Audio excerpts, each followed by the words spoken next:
I agree with that. What's next? Yeah, next question. This person is asking where they need to advertise. So they want advertising help on lower cost marketing solutions. They want better ROI rather than low cost, but they still want to be cheap. Has anybody have any success? They want to know if people have had success advertising on Reddit, Instagram, what's good and low cost. Yeah. Jeez, I mean, it's all about the ROI. I would rather pay a high cost and have a great ROI than the opposite. I mean, that's a hard question to answer. I think you got to reframe it, and we can answer it differently. Sure, right? If you have good ROI, you can have a self-fueling machine. Yeah, right. This person is saying, how can I spend a little amount of money and still lose? Is essentially banner ads on the sides of terrible websites are next to free. Go do that, but no ROI. Yeah. So here's the thing. So I picked this question because it's a coffee company and I love coffee. So for me, I'm upset with you, but then I'm gonna try and actually provide some help here, in the aftermath of this comment. But first and foremost, you've got to be willing to try.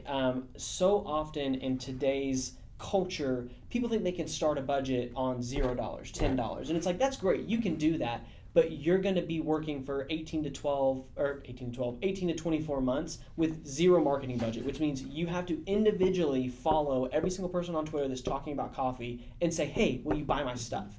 It's a very high opportunity time. cost in that, right? Exactly. I mean, if you pay yourself $50 an hour or $100 an hour or whatever you pay yourself, and you spend an hour doing it, you just paid $100. Yeah. I mean, would you have better luck on Facebook or Twitter or whatever? That's opportunity cost. People will factor out on that.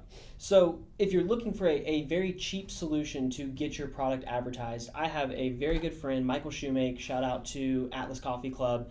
They bootstrapped their entire company off of being very helpful to people who are trying to write content for a large audience. So what they did is they decided that we are going to be the coffee company that is mentioned in every single listicle on the internet, USA Today, everything. And what they do is they reach out to an editor with an article that's 70% written, and it talks wonderful about 10 different companies, and Atlas just happens to be number 8, or Atlas happens to be, if you're really smart, number 4, because when someone scrolls on mobile, they typically stop on 4 to 5. Those types of things is a free thing that you can do to help an editor who's writing at Cosmo, HuffPo, any publication. Start with lower ones, start reaching out to higher ones, build a connection with that editor, serve them an article if you tell on their editorial calendar that they're looking for the top 10 gifts to give your spouse. Write an article, send it to them, don't self-promote too much. That's a free activity. And then how do you streamline it? I mean, there's a thing like HARO, H-A-R-O, help a reporter out. It's a daily email, reporters looking for questions. Go in and answer those. I mean, that's a cheap, easy way, and you're not going to waste hours going around to do it. Perfect. But going back to the cheap thing, I want to reframe that question in a different way. So you don't have a marketing budget. You can spend whatever you want. You have a test and learn budget, which is different. And the reason why he can spend whatever he wants is we're tied to a specific ROI.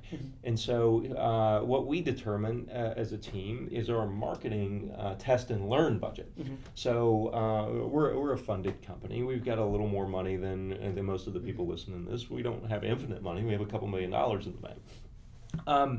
So we do $500 tests, and you did one on our Alexa skill the other day. It was mediocre. We learned a lot from it. 0.1% click-through rate. It was a terrible ROI, but we learned a couple, 3 things on it that we can then apply to a different ask. So $500, $500, $500, $500. And when you hit one, turn it up to 11 and spend all the money on that because it has a payback period that's acceptable and an ROI that's acceptable. So just make it rain right now. And I think what's important there too from us running these tests is that we compile those learnings and apply to the next test. I don't care if it's a yellow page ad that's cheap, skyscraper ads on remnant inventory on terrible the dearth of the bottom of the barrel internet. I don't care. Or is this a sponsor's post in the Wall Street Journal? You can't do that, but assume you could. I mean, that'd be the highest end. I don't care. It's the ROI we care about. Yeah. So, all right. And to wrap this up, you've got to be willing to test. Just like he said, we had 0.1% click-through rates. horrible. Terrible. We changed 2 things. Yesterday, our click-through rate is 6%. Yeah. You've got to be willing to put a little bit of money towards it. If you're trying to hit a winner every single time, you're never going to hit a winner, because if you're A/B split testing, you're looking for failures and always test your assumptions. So you went from 0.1 to 6%, call it 60-fold increase. Was it creative or was it targeting? Or a combination? A combination of both. It was creative, it was targeting, and then it was optimization event on Facebook. Tweak those 3 things, and that's the difference. And if we were, that's without optimizing that second.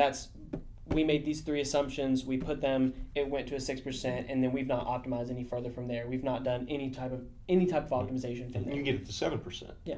Probably. Yeah. Yeah. All right.